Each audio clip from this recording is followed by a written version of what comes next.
नमस्कार। रात्रि के 8 बज चुके हैं। मैं संजीव चतुर्वेदी आपके सामने न्यूज बुलेटिन लेकर हाजिर हूँ।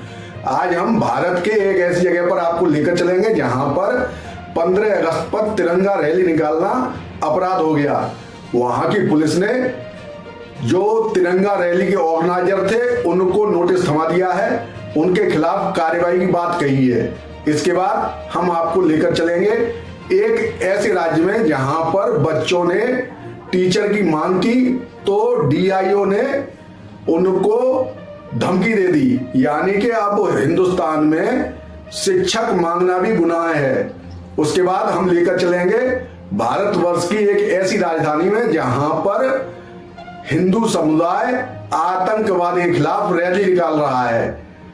ये सारी रिपोर्टें हम दिखाएंगे, लेकिन उनसे पहले बात करते हैं आज के मुख्य समाचारों की। केजरीवाल की जमानत याचिका पर सुप्रीम कोर्ट ने सुरक्षित रखा फैसला। सुप्रीम कोर्ट ने कथित आबकारी नीति घोटाले से जुड़े सीबीआई भ्रष्टाचार मामले में जमानत के लिए दिल्ली के मुख्यमंत्री अरविंद केजरीवाल की तरफ से दायर याचिका पर फैसला सुरक्षित रखा है। जस्टिस सूर्यकांत और जस्टिस उज्जवल भुया की पीठ ने दिल्ली सीएम की जमानत याचिका पर सुनवाई की है।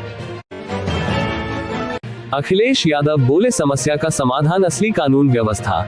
सपा अध्यक्ष अखिलेश यादव ने सुल्तानपुर में सराफा व्यापारी के यहां हुई दिन दहाड़े डकैती के आरोपी बदमाशों से पुलिस की मुठभेड़ पर कहा कि समस्या का समाधान असली कानून व्यवस्था है, नकली एनकाउंटर नहीं। उन्होंने कहा कि भाजपा राज अपराधियों का अमृतकाल है।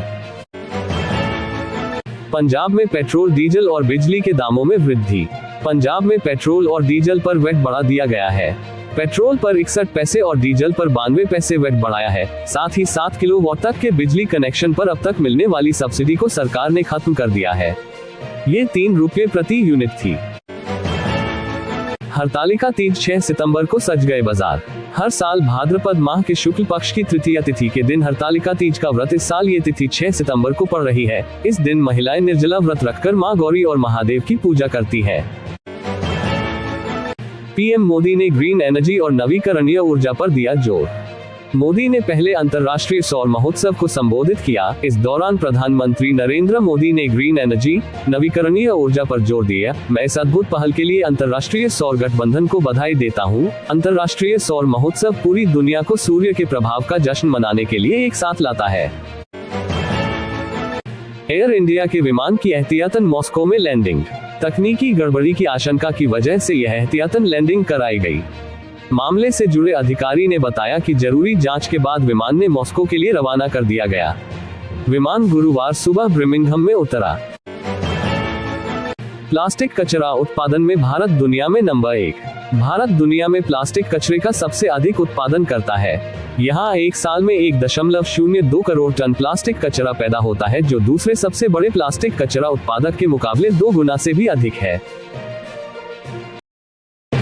ये थे आज के मुख्य समाचार। अब हम आपको लेकर चलते हैं सबसे पहले उस जगह पर जहां पर भारतवर्ष का ही ये एक नगर है जिसमें ऑर्गेनाइजर्स ने तिरंगा रैली निकाली तो उनको नोटिस दे दिया गया, जबकि वहीं पर कुछ लोगों ने फिलिस्तीन के झंडे लहराए, लेकिन तब इस पुलिस विभाग को कोई भी परेशानी नहीं हुई, कोई भी दिक्कत नहीं हुई। तो आइए देखिए हमारी ये रिपोर्ट। माता की जय, भारत माता की जय। आज फिर से मेरे को शहनाजगंज पुलिस स्टेशन से फोन आया कि आपको एक लव लेटर देने का है, आप आइए शहनाजगंज पुलिस स्टेशन को बोल के। मैं जब पुलिस स्टेशन को आया तो मेरे को पता चला ये लव लेटर तिरंगा रैली निकालने के ऊपर आपके ऊपर केस बुक कर रहे बोल के ये नोटिस दिए मेरे को। आप देख सकते हैं ये नोटिस। मैं पूछना चाह रहा हूँ, मैं हिंदुस्तान में रह रहा हूँ या पाकिस्तान में रह रहा हूँ? हैदराबाद में झंडा लेके घूमना भी आज गुनाह हो गया क्या? मैं पूछना चाह रहा हूँ। क्या लाल चौक पे झंडा चढ़ा रहे क्या हम लोग? लाल चौक में घूम रहे क्या? एक टाइम था लाल चौक में झंडा नहीं चढ़ाते थे, मगर आज वहाँ भी शान से हमारा तिरंगा झंडा लहर रहा है।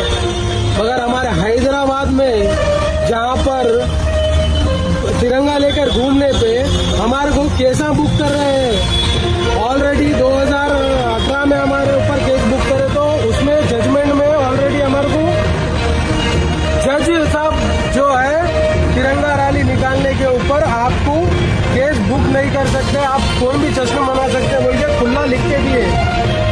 क्या क्या कमिश्नर साहब आप कोर्ट से भी बढ़ के हो गए क्या? मैं पूछना चाह रहा हूँ। आप देखो इधर लिख के है, क्या लिख के है? No permission is required either from police और any executive authority to celebrate Independence day.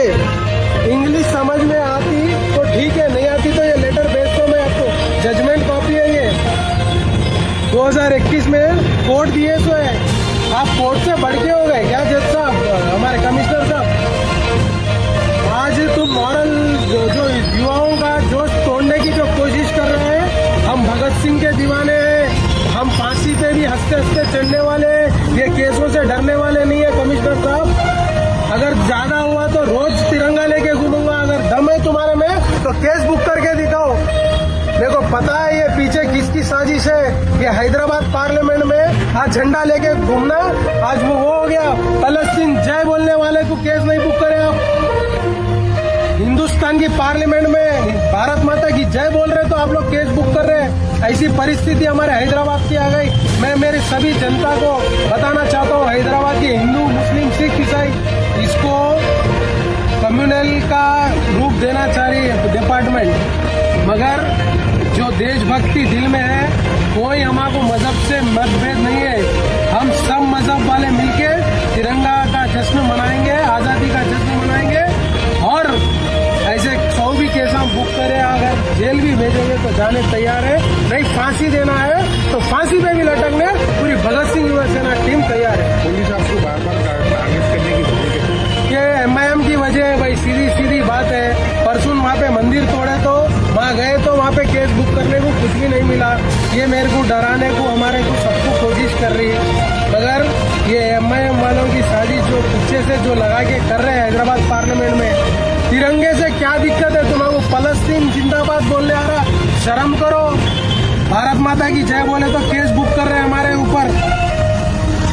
आने वाले टाइम में जनता जवाब देगी इसका आप सबको। मैं यही कहना चाहता हूँ, भगत सिंह युवा सेना डरने वाली नहीं है। आगे भी बहुत बड़े पैमाने पे हम लोग कार्यक्रम करेंगे और भी तिरंगा रैली निकालेंगे, और ये तिरंगे के लिए मरना भी पड़े ना, हंसते हंसते मरेंगे।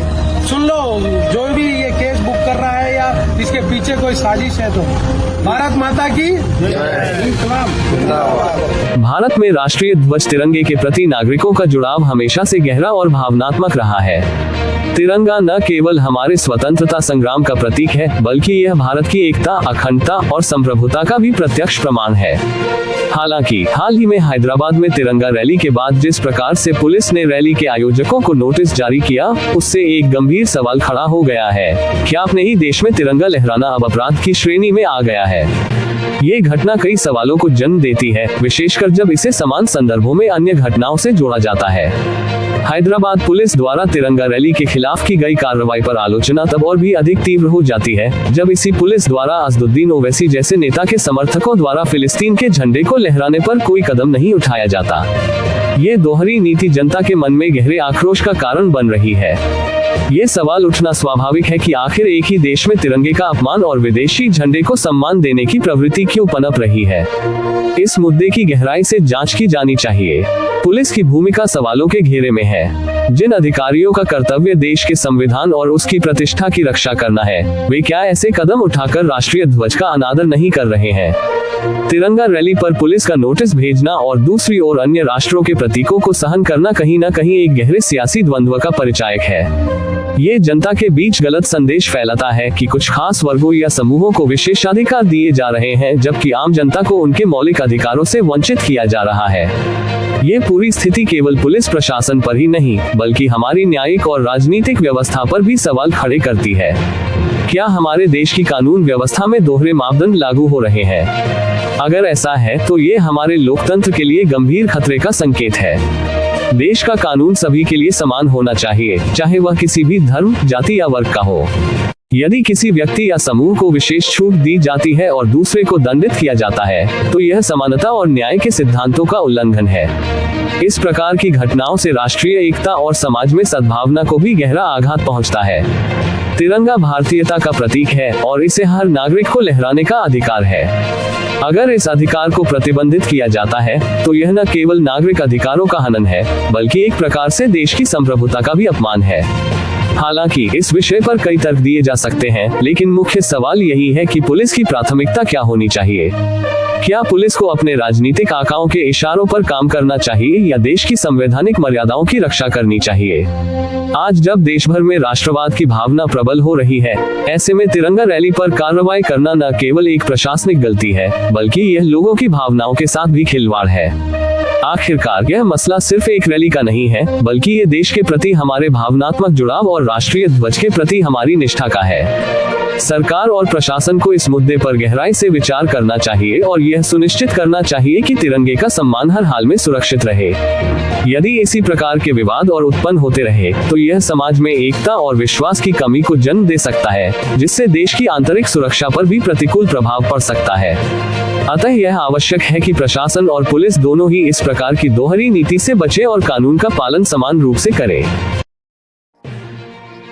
अब हम आपको लेकर चलते हैं हिंदुस्तान के एक ऐसे राज्य में जो कांग्रेस शासित है। यहाँ पर बच्चों को टीचर्स मुहैया नहीं थे। उन्होंने इसकी गुहार जब कलेक्टर को लगाई तो उन्होंने बच्चों का रुख डीओ की ओर कर दिया। जब बच्चों ने डीओ से इसकी गुहार लगाई कि हमें एक टीचर मुहैया करा दीजिए जो हमें शिक्षा दे, तो डीओ ने धमकी दी बच्चों को। देखिए ये रिपोर्ट। हम लोग कलेक्टर सर के पास गए थे तो सर ने ना हम लोगों को डीओ साहब के पास भेजा कि हम लोग 2 दिन में व्यवस्था करते हैं टीचर्स की। लेकिन डीओ सर ने हमसे बदतमीजी से बात की, बोलते हैं ऐसी बहस मत करो, चलो जाओ यहाँ से। क्या ये सब लिखा है एप्लीकेशन में? कौन सिखाया है तुम लोगों को लिखने के लिए? जिंदगी भर जेल का वो करोगे ना, समझ आ जाएगा। ऐसा वैसा करके बोले हम लोगों को। और हमारा जो क्या मांग लिया थी बेटा? शिक्षा 2 साल हो गए, एक भी टीचर्स नहीं है, तो हम लोग टीचर्स की मांग करने के लिए गए थे। कितने टीचर नहीं है? एक भी 11th-12th पिछले साल से खुला है, लेकिन 11th को जैसे तैसे करके हम लोग पास कर ले। लेकिन 12th हमारा बोर्ड है, बोर्ड हमारा बेस है, तो हम लोग कैसे फाइट करेंगे उसको? तो हम लोग टीचर्स की मांग करने के लिए गए थे, तो वैसे ही बोल दिया डीओ सर। स्कूल का क्या नाम है? कितने बच्चे हैं जिसमें पढ़ाने के लिए एक भी शिक्षक नहीं है? हाँ, गवर्नमेंट हायर सेकेंडरी स्कूल आलीवारा से है हम लोग, और 4 टीचर्स बस हैं, वो भी 9th-10th के लिए है, 11th-12th के नहीं है वो सर मैम जो है वो 160। अभी क्या चाह रहे हो? अभी हमारे पास टीचर आ जाए ऐसे करके बोलने के लिए आए थे, लेकिन डीओ सर ने हमको ये सब बोल दिया। ठीक है, आपका नाम बताओ। आरती साहू। छत्तीसगढ़ के राजनांदगांव जिले के एक सरकारी स्कूल में 11वीं और 12वीं कक्षा के विद्यार्थियों के लिए एक भी शिक्षक उपलब्ध नहीं है। ये स्थिति न केवल बेहद चिंताजनक है, बल्कि हमारे देश के शिक्षा तंत्र पर एक गंभीर प्रश्न चिन्ह भी लगाती है। ऐसे समय में जब शिक्षा को हर बच्चे का मौलिक अधिकार माना जाता है, वहाँ शिक्षक न होने की स्थिति देश की प्रगति की दिशा में एक बड़ा अवरोधक है। किसी भी छात्र के लिए शिक्षा उसके जीवन में आगे बढ़ने का सबसे महत्वपूर्ण माध्यम होती है। आरती साहू और उनके जैसे अन्य छात्रों का ये सपना है कि वे पढ़ लिख कर अपने जीवन में कुछ बड़ा हासिल करें, लेकिन सरकारी तंत्र की उदासीनता और लापरवाही के कारण उनके सपने बिखर रहे हैं। एक और जहां हमारे समाज के सक्षम लोग अपने बच्चों को महंगे स्कूलों में भेजते हैं, जहां उन्हें सर्वश्रेष्ठ शिक्षक और उच्च स्तर की शिक्षा मिलती है, वहीं दूसरी ओर ऐसे भी बच्चे हैं जो केवल शिक्षा पाने के लिए संघर्ष कर रहे हैं। जब इन विद्यार्थियों ने अपने अधिकार की आवाज उठाए और कलेक्टर के पास शिक्षक नियुक्ति की मांग लेकर गए, तो उन्हें वहां से जिला शिक्षा अधिकारी डीओ के पास भेज दिया गया। यहाँ पर एक उम्मीद थी कि शायद उनकी समस्या का समाधान होगा, लेकिन जो हुआ वह न केवल शर्मनाक है, बल्कि इसे हमारे प्रशासन की संवेदनहीनता का जीता जागता उदाहरण भी कहा जा सकता है। डीओ ने न केवल उनकी समस्या की अनदेखी की, बल्कि दुत्कारते हुए ये कहा, जिंदगी भर जेल में रहोगे तो समझ में आएगा। ये कथन न केवल प्रशासनिक अभद्रता है, बल्कि यह विद्यार्थियों के अधिकारों का भी खुला उल्लंघन है। ये घटना हमें सोचने पर मजबूर करती है कि इस देश में बच्चों की शिक्षा को लेकर सरकारें कितनी संवेदनहीन हो चुकी हैं। क्या ये वही देश है जहां कभी शिक्षा को सर्वोच्च प्राथमिकता दी जाती थी? क्या ये वही देश है जहां का संविधान हर बच्चे को शिक्षा का अधिकार देता है? फिर क्यों इन बच्चों को उनके अधिकार से वंचित रखा जा रहा है? आरती साहू जैसे बच्चे इस देश से क्या उम्मीद रख सकते हैं? शायद उनकी सबसे बड़ी उम्मीद यही है कि सरकारें कम से कम उन्हें पढ़ने का मौका तो दे। लेकिन क्या इस देश में शिक्षा केवल एक विशेष वर्ग के बच्चों के लिए ही सीमित हो चुकी है? क्या गरीब और वंचित तबके के बच्चों के लिए शिक्षा का कोई महत्व नहीं है? छत्तीसगढ़ में आज कौन सी पार्टी की सरकार है, ये जानना जरूरी है। छत्तीसगढ़ में कांग्रेस की सरकार है, जिसने चुनावों में जनता से वादा किया था कि वह राज्य में शिक्षा के स्तर को सुधारने के लिए हर संभव प्रयास करेगी। लेकिन इस घटना से यह साफ हो जाता है कि सरकारें केवल चुनावी वादों तक सीमित रह जाती है। जब तक जनता की समस्याओं को लेकर संवेदनशीलता नहीं होगी, तब तक ऐसी घटनाएं होती रहेंगे। हमारे समाज में जब भी शिक्षा की बात होती है, तो हम हमेशा से इसे सबसे महत्वपूर्ण मानते आए हैं। हम चाहते हैं कि हमारे बच्चे सर्वश्रेष्ठ शिक्षा प्राप्त करें, ताकि वे देश और समाज के लिए कुछ बड़ा कर सके। लेकिन ये कैसी विडंबना है कि इसी देश में कुछ बच्चे शिक्षा पाने के लिए दर दर की ठोकरें खा रहे हैं और उन्हें कोई सुनने वाला नहीं है। क्यों नहीं सरकारें इस दिशा में ठोस कदम उठाती है? क्यों नहीं शिक्षा के अधिकार को सभी बच्चों के लिए सुनिश्चित किया जाता है? क्यों नहीं ऐसे शिक्षकों की नियुक्ति की जाती है जो बच्चों को सही मार्गदर्शन दे सके? इन सवालों के जवाब हम सभी को चाहिए। इस देश के हर बच्चे का अधिकार है कि उसे शिक्षा प्राप्त हो। सरकार की जिम्मेदारी है कि वह ये सुनिश्चित करे कि कोई भी बच्चा शिक्षा से वंचित न रह जाए। अगर हम ये सुनिश्चित नहीं कर सकते, तो हमें ये सोचने की जरूरत है कि हमारा समाज कहाँ जा रहा है। हम अपने बच्चों को महंगे स्कूलों में भेजते हैं, उन्हें ट्यूशन लगवाते हैं ताकि वे बेहतर शिक्षा प्राप्त कर सके। लेकिन जब हम उन बच्चों की ओर देखते हैं जो केवल पढ़ने के लिए संघर्ष कर रहे हैं, तो क्या हमें यह नहीं लगता कि हमारा शिक्षा तंत्र विफल हो चुका है? सरकारों को ये समझना होगा कि शिक्षा केवल एक अधिकार नहीं है, बल्कि यह समाज के विकास की नींव है। अगर यह नींव कमजोर होगी, तो हमारा भविष्य भी अंधकार में होगा। इसीलिए जरूरी है कि सरकारें इस दिशा में गंभीरता से कदम उठाएं और यह सुनिश्चित करें कि हर बच्चे को शिक्षा प्राप्त हो, चाहे वह किसी भी तबके से आता हो। हमारा कर्तव्य है कि हम इस मुद्दे को गंभीरता से लें और सरकारों को ये याद दिलाएं कि उनकी पहली जिम्मेदारी बच्चों को शिक्षा देना है। केवल चुनावी वादों से काम नहीं चलेगा, उन्हें अपने वादों को जमीन पर उतारना होगा। शिक्षा के बिना हमारा देश प्रगति नहीं कर सकता, और यह बात सरकारों को जितनी जल्दी समझ में आए, उतना ही बेहतर होगा। इसके बाद हम आपको लेकर चलते हैं मणिपुर की राजधानी इम्फाल में, जहां पर मैतेई समुदाय के बहुत सारे लोग राजधानी में सड़कों पर उतर आए। उन्होंने मैतेई समुदाय के लोगों के लिए रक्षा की मांग की है। देखिए ये रिपोर्ट।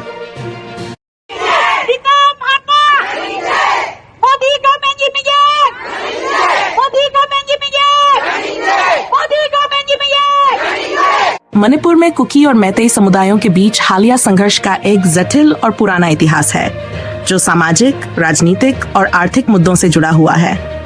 इस संघर्ष की जड़ें मणिपुर के ऐतिहासिक, जातीय और भौगोलिक परिदृश्य में गहराई से पैठी हुई हैं। मणिपुर पूर्वोत्तर भारत का एक महत्वपूर्ण राज्य अपनी समृद्ध सांस्कृतिक धरोहर और विविधतापूर्ण जातीय समूहों के लिए जाना जाता है। इस राज्य में मैतेई, कुकी, नागा और अन्य छोटे जातीय समूह रहते हैं। मैतेई समुदाय मणिपुर की घाटी में अधिकतर बसा हुआ है और मुख्य रूप से हिंदू धर्म का पालन करता है, जबकि कुकी और नागा समुदाय पहाड़ी क्षेत्रों में रहते हैं और ईसाई धर्म का अनुसरण करते हैं। इस भौगोलिक विभाजन के साथ साथ धार्मिक और सांस्कृतिक भिन्नताएं भी इन समुदायों के बीच तनाव का कारण बनती हैं। मैतेई समुदाय मणिपुर की कुल जनसंख्या का लगभग 60% हिस्सा है और इस समुदाय का राजनीतिक और सांस्कृतिक प्रभाव राज्य के प्रशासन में भी दिखता है।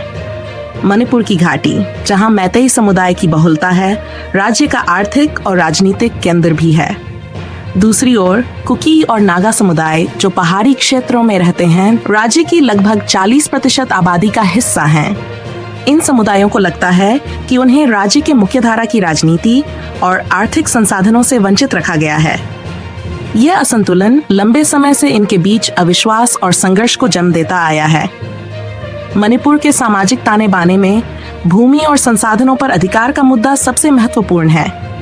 मैतेई समुदाय मणिपुर के घाटी क्षेत्रों में बसा हुआ है, जहां भूमि उपजाऊ है और आर्थिक गतिविधियों का केंद्र है। दूसरी तरफ कुकी और नागा समुदायों का मुख्य निवास पहाड़ी क्षेत्रों में है, जहां भूमि की उपजाऊ क्षमता कम है और संसाधनों की कमी है। इन पहाड़ी क्षेत्रों को अनुसूचित जनजाति के रूप में आरक्षित किया गया है, जिसमें मैतेई समुदाय शामिल नहीं है। मैतेई समुदाय ने इन क्षेत्रों में जमीन खरीदने और बसने के लिए अनुसूचित जनजाति का दर्जा प्राप्त करने की मांग की है, लेकिन कुकी और नागा समुदायों को यह मांग अस्वीकार्य है। उन्हें डर है कि यदि मैतेई समुदाय को यह दर्जा मिल जाता है, तो वे पहाड़ी क्षेत्रों में अपनी आबादी बढ़ाकर संसाधनों पर नियंत्रण कर लेंगे। इस भूमि विवाद ने दोनों समुदायों के बीच तनाव को और बढ़ा दिया है। राजनीतिक अस्थिरता और सुरक्षा बलों की भूमिका भी इस संघर्ष को बढ़ावा देती है। मणिपुर में लंबे समय से उग्रवाद और अलगाववादी आंदोलनों की समस्या रही है। कुकी और नागा उग्रवादी समूहों ने अपने अपने क्षेत्रों में स्वायत्तता और स्वतंत्रता की मांग की है। मणिपुर सरकार और केंद्र सरकार के साथ इन समूहों के बीच शांति समझौते भी हुए हैं, लेकिन ये समझौते कभी पूरी तरह से सफल नहीं हो पाए। इस बीच मैतेई समुदाय का मानना है कि सरकार और सुरक्षा बल कुकी और नागा समुदायों के साथ अधिक सहानुभूतिपूर्ण है, जबकि उन्हें नजरअंदाज किया जा रहा है। संघर्ष का एक और महत्वपूर्ण कारण आर्थिक असमानता है। मणिपुर के पहाड़ी और घाटी क्षेत्रों के बीच विकास और संसाधनों के वितरण में असमानता रही है। घाटी क्षेत्र, जहां मैतेई समुदाय की बहुलता है, राज्य के विकास का केंद्र रहा है, जबकि पहाड़ी क्षेत्रों में विकास कार्य बहुत धीमा रहा है। कुकी और नागा समुदाय इस बात से नाराज हैं कि उन्हें विकास कार्यों में उचित हिस्सेदारी नहीं मिल रही है और वे आर्थिक दृष्टिकोण से पिछड़ रहे हैं। ये असंतों समय हिंसक संघर्षों में परिवर्तित होता रहा है। धार्मिक और सांस्कृतिक अंतर भी इस संघर्ष में महत्वपूर्ण भूमिका निभाते हैं। मैतेई समुदाय मुख्यतः हिंदू है और अपनी सांस्कृतिक परंपराओं में गहराई से जुड़ा हुआ, जबकि कुकी और नागा समुदाय मुख्य रूप से ईसाई हैं। यह धार्मिक विभाजन भी उनके बीच की दूरी को और बढ़ाता है।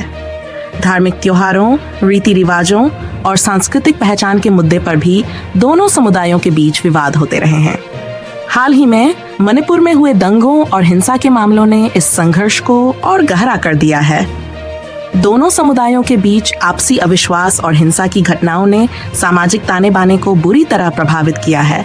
घरों, मंदिरों, चर्चों और सरकारी संपत्तियों पर हमले हुए हैं, जिससे दोनों समुदायों में भारी जनहानि और मानसिक आघात हुआ है। सुरक्षा बलों की मौजूदगी और कर्फ्यू जैसे कदम भी इस तनाव को कम नहीं कर पाए हैं। इस संघर्ष के समाधान के लिए आवश्यक है कि सरकार और संबंधित पक्ष सामूहिक रूप से बातचीत के माध्यम से समस्याओं का समाधान करें। मणिपुर में शांति और स्थिरता लाने के लिए समुदायों के बीच विश्वास बहाली, विकास के संसाधनों का समान वितरण और सुरक्षा बलों की निष्पक्षता सुनिश्चित करना जरूरी है। इसके अलावा धार्मिक और सांस्कृतिक अंतर को सम्मान देते हुए सभी समुदायों के बीच संवाद को बढ़ावा दिया जाना चाहिए। मणिपुर की समस्या का समाधान केवल कानून और व्यवस्था के माध्यम से नहीं किया जा सकता। इसके लिए एक व्यापक और संवेदनशील दृष्टिकोण की आवश्यकता है, जिसमें सभी समुदायों की चिंताओं को ध्यान में रखा जाए। मणिपुर के समाज की जटिलता को समझते हुए इस संघर्ष को समाप्त करने के लिए दीर्घकालिक और स्थायी समाधान की दिशा में कदम उठाना होगा। आज के समाचारों में केवल इतना ही। कल रात्रि 8 बजे फिर मुलाकात होगी। तब तक के लिए अपना ध्यान रखिए और मुझे आज्ञा दीजिए। नमस्कार।